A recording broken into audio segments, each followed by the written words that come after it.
कहीं ना कहीं नीतीश कुमार में भी थोड़ी कमियां रही हैं, जो कुशवाहा समाज को उतना ज्यादा तरजीह नहीं दिए जितना कुर्मियों को दिए हैं। भारतीय जनता पार्टी को नीतीश कुमार पर पूरा भरोसा है कि नीतीश कुमार का जो 15% सिक्योर वोट है वो वोट कहीं जाने वाला नहीं है। सरकार जब भी बनेगी तो नीतीश के बिना नहीं बने, और नीतीश बिहार के इसीलिए मास्टरमाइंड और सबसे चालाक राजनीतिज्ञ कहे जाते हैं। बिल्कुल। नोरमा ग्रुप, जो सोचता है वो करता है।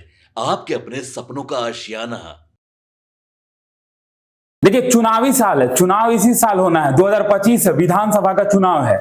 जिस तरीके से लगातार जितनी भी बड़ी और छोटी पार्टियां हैं लगातार जो सक्रिय दिख रहे हैं, उसी बीच तेजस्वी यादव की बातचीत हो रही है।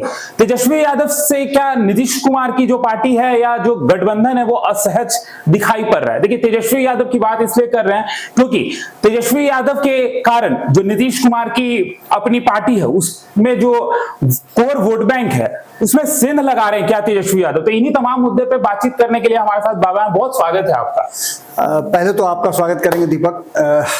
हम आप लोगों से आग्रह करेंगे कि दीपक हमारे साथ जुड़े हैं और पत्रकारिता दीपक अपने पैशन के हिसाब से करना चाहते हैं, और यही कारण है कि स्पेस खोजते खोजते भारत लाइव पर तलाश इन्होंने किया और आज से हमारे साथ हैं। तो हम चाहेंगे कि बाकी बच्चों की तरह ही आप दीपक पर भी उतना ही अपना प्यार बरसाएं। दीपक, आपने जो प्रश्न किया है कि क्या होने वाला है, तो आपने सर्वे देखा होगा जी, क्योंकि आप जर्नलिज्म तो काफी समय से कर रहे हैं जी। आंकड़े ये बता रहे हैं कि इस बार का जो चुनाव होना है वो काफी कॉम्प्लिकेटेड होना है। हमारे संपादक तो कुछ और कहते हैं, हमारे संपादक का कहना है कि बिल्कुल जो परिस्थितियां बनी है उसमें देखने में जो लग रहा है वो फैक्ट नहीं है। जनता आज भी चाहती है कि एक बार फिर से एनडीए की सरकार बने और विकास की तरफ आगे बढ़ा जाए। लेकिन मेरा जो मानना है कि इस बार का जो चुनाव होने वाला है, जो आंकड़े मैं देख रहा हूं या आंकड़ों पर मैं भरोसा करूं जी, तो मुझे लग रहा है कि इस बार का चुनाव कुछ अलग ही चुनाव होने वाला है, और उस चुनाव में मुझे बहुत हद तक हंग असेंबली होती हुई दिखाई दे रही है। किसी भी गठबंधन को पूर्ण बहुमत मिलता हुआ दिखाई नहीं दे रहा है। इसके कई फैक्टर है। उसी फैक्टर में से एक फैक्टर आपने चर्चा किया कि क्या नीतीश कुमार के वोट बैंक में सेंधमारी हो रही है। अगर सेंधमारी नहीं हो रही होती तो फिर नीतीश कुमार लीड करते, लेकिन जब पैरेलली दोनों आकर के दोनों गठबंधन खड़े हैं कि अगर एक को 40% लोगों पसंद कर रहे हैं तो एक को 41%, तो मतलब 1% का स्विंग है, और ये स्विंग तो बहुत बड़ा अंतर पैदा कर सकता है ना अगर किसी के वोट बैंक में सेंधमारी हो जाए तो। दीपक, सिंपल सी बात है कि एक दोनों ही गठबंधन का अपना अपना एक समीकरण है। अगर हम महागठबंधन की बात करें तो वहां एमवाई समीकरण काम करता है, बिल्कुल। और दूसरी तरफ नीतीश कुमार पिछले 20 सालों से जो बिहार की राजनीति में लॉकुश समीकरण, बिल्कुल सर। और ये लॉकुश समीकरण के साथ उनका एक हिडन वोटर भी है। 2024 के चुनाव में भी मैंने ये बात कही थी कि नीतीश कुमार को अंडर एस्टिमेट नहीं किया जा सकता है, और इस चुनाव से पहले हमारे संपादक ने भी ये बात कही थी कि नीतीश कुमार देर सवेर एनडीए गठबंधन का हिस्सा होंगे। जिस तरह से उनको ह्यूमिलिएट किया जा रहा है इंडिया गठबंधन में, सब कुछ नीतीश कुमार ने किया, सभी लोगों ने प्रयास किया, लेकिन किसी ने भी इंडिया गठबंधन या कोई भी ऐसा गठबंधन जो पैरेलल भारतीय जनता पार्टी गैर भाजपाई दलों का खड़ा हो सके नहीं बना पाए। बिल्कुल, आपको याद होगा कि सभी ने प्रयास किया जी। शरद पवार ने प्रयास किया, ममता बनर्जी ने प्रयास किया, अखिलेश यादव ने प्रयास किया, सोनिया गांधी ने G23 बनाया, लेकिन कोई सफल नहीं हुआ। सफल कौन हुए? तो नीतीश कुमार हुए, और नीतीश कुमार ने इंडिया गठबंधन का एक स्वरूप बनाया जिससे भाजपा डरी भी। तो निश्चित रूप से इस बार के चुनाव में भी नीतीश कुमार एक फैक्टर होने वाले हैं।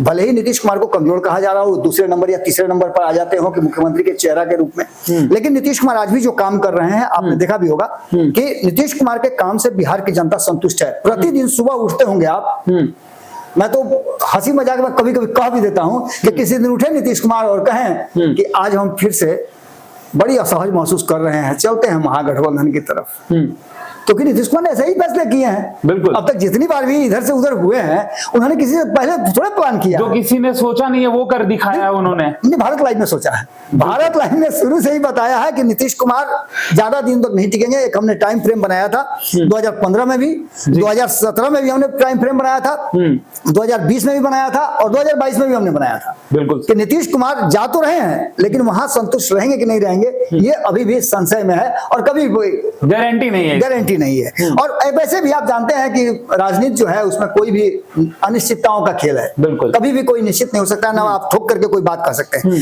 हम मुख्य बात पर आते हैं, जहां आपने सवाल किया कि कौन से ऐसे सूत्र हैं, क्या वो टूट रहा है, किस तरह से सेंधमारी हो रही है, तो हम उसकी शुरुआत करते हैं। इसको समझने के लिए आपको थोड़ा पीछे जाना पड़ेगा। बिल्कुल। आप अगर 2000 के दशक में जाते हैं तो 2000 के दशक से ही जो बिहार में एक नई धारा की शुरुआत हुई थी। आपको याद होगा कि 2000 के दशक में लौकुश समीकरण पूरा एक्शन में आ गया था। बिल्कुल। 1996 के बाद से नीतीश कुमार एक्शन में आए थे और 4 साल में उन्होंने इतना अपनी शक्ति को संचित कर लिया था कि वो मुख्यमंत्री बन सके। 2000 में पहली बार उन्होंने मुख्यमंत्री बनने के लिए प्रयास किया और राज्यपाल के पास गए भी, लेकिन 7 दिनों में उन्होंने स्वयं ही इस्तीफा दे दिया क्योंकि उनकी सरकार नहीं बनने की स्थिति थी, बहुमत नहीं मिल पा रहा था। लेकिन वहां से एक जो समीकरण गढ़ा गया 1994 में, लौकुश समीकरण, और उसके नेता के रूप में नीतीश कुमार को इसी गांधी मैदान में, पटना के गांधी मैदान में कुर्मी चेतना रैली हुई थी और उस रैली से लौकुश समीकरण को जोड़ करके नीतीश कुमार को नेता बनाया गया और यहां से नीतीश की यात्रा शुरू हुई। यह मामला 2005 में आया। 2005 में भी नीतीश कुमार ने इसी लौकुश समीकरण और भारतीय जनता पार्टी के साथ उसके दम पर 2005 के फरवरी में एक बार फिर से सत्ता में आने के एक प्रयास किया और सत्ता में आए भी, लेकिन यहां भी वो सफल नहीं हुए। जी। कारण आपको पता है कि रामविलास पासवान के पास 27 सीटें थी, अगर वो साथ दे देते तो सरकार बन जाती, लेकिन रामविलास पासवान का डिमांड जो था वो नीतीश को मंजूर नहीं था, क्योंकि नीतीश के मन में एक दीर्घकालीन प्लान चल रहा था और नीतीश बिहार के इसीलिए मास्टरमाइंड और सबसे चलाक राजनीतिज्ञ कहे जाते हैं। बिल्कुल। तो उन्होंने वहां से क्या किया कि उनको पता था कि मेरा लौकुश समीकरण जो है हमारे साथ डाई हार्ड है। ऐसा ही एक और समीकरण आज के डेट में बन रहा है जिसकी चर्चा मैं बाद में करूंगा जी।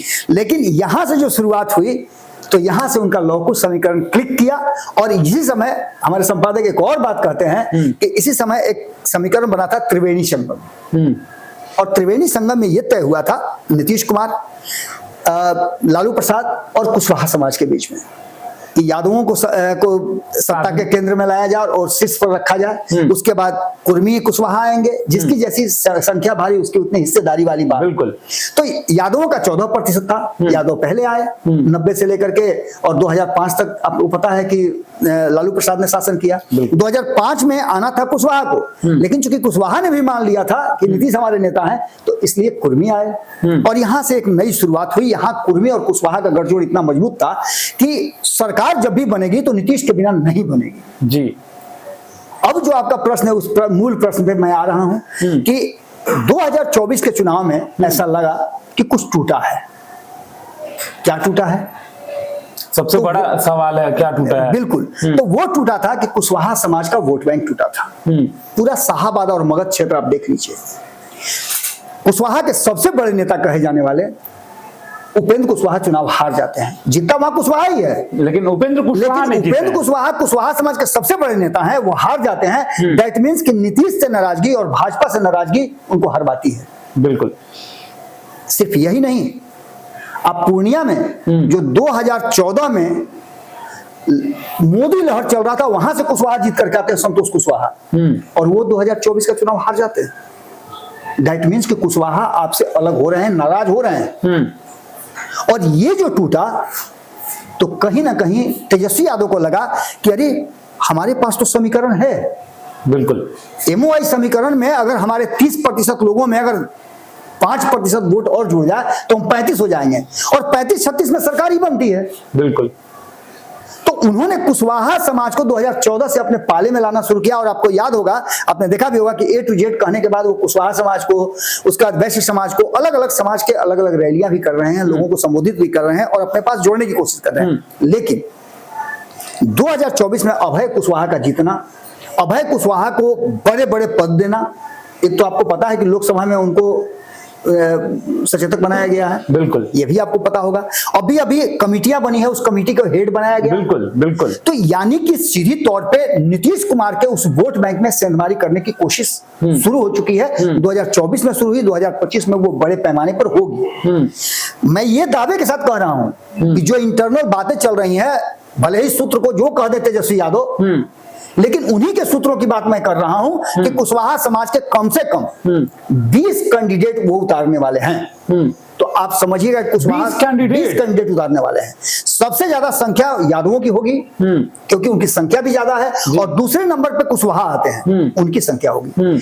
ये 20 कैंडिडेट वो होंगे जो अपने अपने क्षेत्र में, अपने समाज में ये साबित करने की कोशिश करेंगे कि उपेंद्र कुशवाहा नहीं, सम्राट चौधरी नहीं, और न ही नीतीश कुमार, तेजस्वी यादव जी, ये तीनों के तीनों कोई भी कुशवाहा समाज का लीडर नहीं है, बल्कि हम कुशवाहा समाज का नया लीडर खोजेंगे। तो फिर तो तेजस्वी यादव से असहज दिखाई पड़ेंगे ये तीनों नेता। बिल्कुल, भारतीय जनता पार्टी की बेचैनी इसी बात की है। भारतीय जनता पार्टी को नीतीश कुमार पर पूरा भरोसा है कि नीतीश कुमार का जो 15% सिक्योर वोट है वो वोट कहीं जाने वाला नहीं है। और अब हमने देखा भी है, आप किसी भी चुनाव को उठा के देख लीजिए तो नीतीश कुमार के 15% वोटर उनके साथ रहते हैं, और यही वो 15% वोटर है जो नीतीश कुमार को पिछले 20 साल से मुख्यमंत्री की कुर्सी पर बना करके रखे हैं।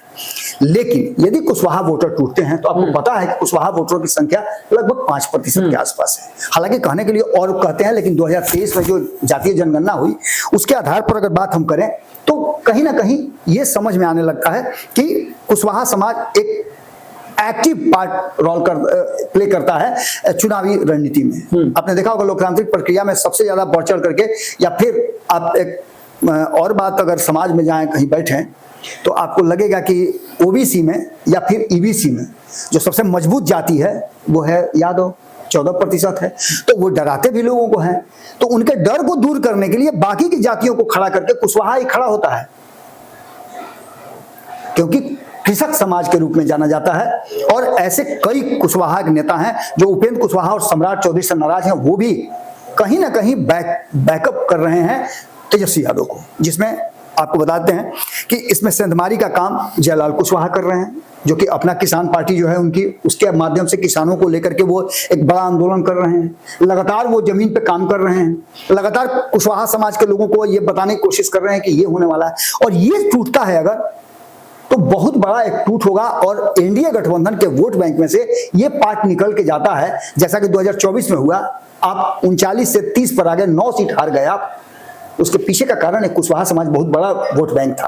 बिल्कुल। अब जो वर्तमान स्थिति बनी है उसमें कुछ आंकड़े हमारे पास हैं, जिसमें अगर देखा जाए तो यादवों की संख्या 2020 में 55 है, जो 2015 में 61 होती थी। 15 में क्यों 61 होती थी वो भी मैं बता रहा हूं। इसलिए होती थी कि नीतीश कुमार और लालू प्रसाद एक साथ चुनाव लड़े थे जी। दोनों का लौकुश और एमओआई समीकरण एक साथ जुड़ा, तो संख्या बढ़ करके लगभग आप समझ लीजिए कि करीब 8 के आसपास लोग जीत करके अधिक आए थे यादव समाज से।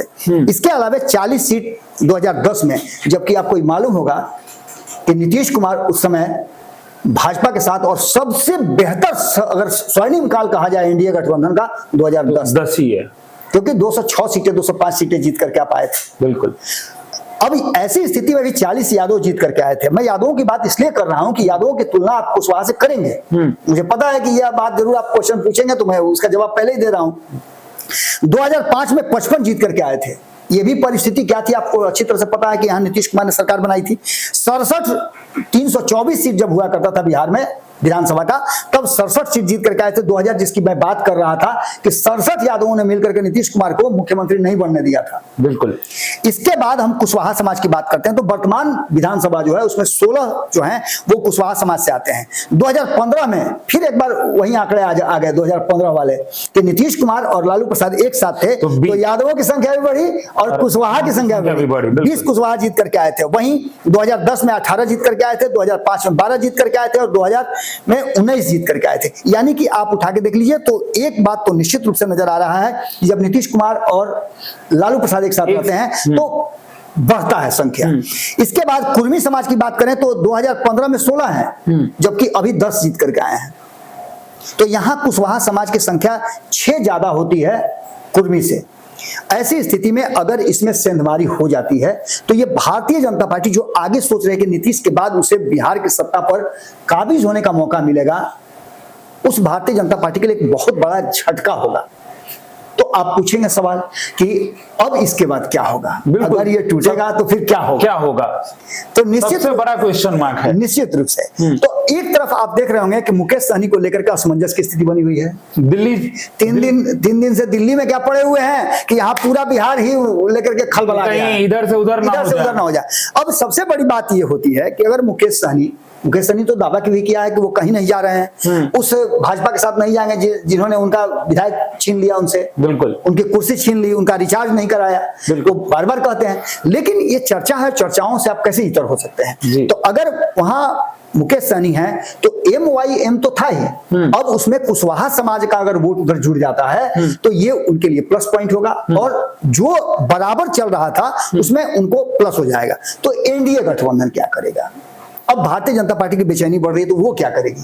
तो भारतीय जनता पार्टी अपनी बेचैनी को समाप्त करने के लिए कुछ नए लोगों को जोड़ने की प्रक्रिया कर रही है, और उसी प्रक्रिया में मुकेश सहनी का भी नाम आ रहा है जी, कि अगर कुशवाहा समाज उधर मूव करता है तो जो उनका सहनी समाज है, मुकेश सहनी का निषाद है, मल्लाह है, बिंद है, इन सबों को लेकर के मुकेश सहनी हमारे तरफ चले आए। थोड़ा सा हम लोग सीटों का एडजस्टमेंट कर लें, लेकिन मुकेश सहनी को भी ला करके और उनको समझा बुझा करके अपने खाते में लाया जाए, जिससे कि हमारा जो वोट बैंक कटेगा वो जुड़ जाए। लेकिन ये उतना ही अभी अर्ध सत्य है, जब तक इस पर मुहर नहीं लगती है तो इसको अर्ध सत्य ही कहेंगे हम। ये उतना ही अर्ध सत्य है जितना कुशवाहा समाज का अचानक से उधर चले जाना। इसमें सबसे बड़ा नाम जो आ रहा है वो आ रहा है आईपी गुप्ता का, पान समाज वाले आईपी गुप्ता का। आईपी गुप्ता एक ऐसे ट्रम्प कार्ड बन गए हैं जिनको दोनों गठबंधन खोज रहा है। दोनों गठबंधन को का बैलेंस जो बना हुआ है उसमें एक पसना जानते हैं ना जी, कभी कभी आप देखिएगा देहात में वजन होता है धान गेहूं, तो तराजू का कभी देखिएगा पल्ला झुका रहता है, एक छोटा सा इतना बड़ा टुकड़ा रख दिया जाता है पसना बराबर करने के लिए। बिल्कुल वही पसना बन गए हैं आज के डेट में आईपी गुप्ता। और आईपी गुप्ता वो ट्रम्प कार्ड हो सकते हैं जो कुशवाहा समाज का वोट अगर उधर जाता है तो एनडीए गठबंधन उनको अपनी तरफ लाना चाहेगा। और ये हाँ बिल्कुल, बीते दिनों में हम लोग ने देखा ही था कि किस तरीके से आईपी गुप्ता ने गांधी मैदान में रैली किया था, तो खचाखच लोग जो थे भरे हुए थे। पूरे बिहार में 3 ही लोग नजर आ रहे हैं जी, एक आईपी गुप्ता नजर आ रहे हैं, जहां भी जाते हैं जहां भी सभा करते हैं वहां अपार भीड़ जुटती है। दूसरे प्रशांत किशोर नजर आ रहे हैं जी, और एक स्वाभाविक रूप से जो भीड़ जुटाने के मास्टर माने जाते हैं चिराग पासवान, वो नजर आ रहे हैं। यही 3 की तो रैली हो रही है, यही 3 तो कहीं लोगों से मिलने जा रहे हैं। बाकी के लोग अभी स्ट्रेटजी बनाने में लगे हुए हैं कि आगे उनको क्या करना है। सब लोग आप देखते हुए ना कि जब चावल बनाने के लिए पानी गर्म करते हैं आप, तो पानी में उंगली डाल करके पूरा हाथ थोड़ी डालते हैं, उंगली डाल करके चेक करते हैं। जितने भी राजनीतिक दल हैं वो उंगली डाल करके चेक कर रहे हैं कि पानी कितना गर्म है, और इसकी गर्मी जैसे ही उबलने लायक हो जाएगी तब आपको बहुत सारी चीज देखने को मिलेगी। लेकिन एक बात आप मान के चलिए कि उपेंद्र कुशवाहा के लिए, सम्राट चौधरी के लिए और नीतीश कुमार के लिए कहीं ना कहीं एक कठिन परिस्थिति जरूर है। उन्हें अपने वोट बैंक को संभालने में एक बार ये फेल हो चुके हैं, उपेंद्र कुशवाहा भी और सम्राट चौधरी भी। नीतीश ने तो अपना काम कर लिया, नीतीश ने तो अपने 16 में से 12 सीट ले लिए, 17 में से 12 लेकर के आई भाजपा। लेकिन शाहाबाद और मगध का क्षेत्र इन दोनों के हाथ में था और दोनों उसको पूरी तरह से हार गए। ये बात अब साफ साफ नजर आ रही है, और इसका कारण भी यही है कि आप देख रहे होंगे कि बेचैनी जो है भाजपा में बढ़ी है, और इस बेचैनी को दूर करने के लिए भाजपा हाथ पैर मार रही है। आपने एक और बयान सुना होगा, मुकेश सहनी ने कहा भी कि जब अमित शाह के सामने कोई जाता है तो आधी शक्ति उसका हर लेते हैं। बिल्कुल बिल्कुल कहा है उन्होंने। तो ये सारी बातें इस बात की तरफ इशारा कर रही है कि जो वर्तमान परिस्थिति बनी है उसमें कहीं ना कहीं तेजस्वी का जो नीतीश के वोट बैंक में सेंधमारी, कोर वोट बैंक में सेंधमारी हो रही है, वो वोट बैंक कहीं ना कहीं परेशान कर रहा है, और ये नीतीश से ज्यादा भाजपा को परेशान कर रहा है जी, क्योंकि नीतीश को मुख्यमंत्री बनाने की जिम्मेवारी भाजपा की है, क्योंकि वो कुर्सी उसकी अपनी उसे लग रहा है कि इसके बाद 2 महीना, 4 महीना, 6 महीने के बाद नीतीश कुमार हमें हस्तांतरित कर देंगे। इसलिए भाजपा की बेचैनी बढ़ गई है, और तेजस्वी यादव ने बेचैन जरूर किया, इसमें कोई दो राय नहीं। तो क्या कुशवाहा समाज एक अपना सॉफ्ट कॉर्नर देख रहा है तेजस्वी यादव की तरफ या आरजेडी की तरफ? देखिए, कुशवाहा समाज बड़ी दिन से, बहुत दिनों से, लगभग 3 दशक से इंतजार कर रहा है कि हमको कब मौका मिलेगा। आप उठा के देखिए ना, कुशवाहा समाज को आप उठा के देख लीजिए, अभी अभी आपको बता रहे हैं कई कुशवाहा नेता जो हैं उनको स्थान भी नहीं मिला है।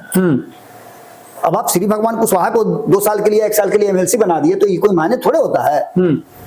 आपने कुशवाहा समाज का ही एमएलसी जब उसका टाइम पूरा हुआ तो किसी कुशवाहा को बना दे, उसको नहीं बना दूसरे को बना देते, लेकिन आपने ऐसा तो किया नहीं, उसके जवाब किसी दूसरे को आप भेज दिए। तो कहीं ना कहीं नीतीश कुमार में भी थोड़ी कमियां रही हैं, जो कुशवाहा समाज को उतना ज्यादा तरजीह नहीं दिए जितना कुर्मियों को दिए हैं। नीतीश कुमार पर यह आरोप भी लगता है, कुशवाहा समाज के लोग उनसे नाराज भी चलते हैं। उपेंद्र कुशवाहा का अपनी पार्टी का विलय करना और फिर बाहर चल जाना, ये भी तो नीतीश कुमार पर एक दाग है, एक धब्बा है। लेकिन आज वही उपेंद्र कुशवाहा और नीतीश कुमार फिर से एक साथ हैं।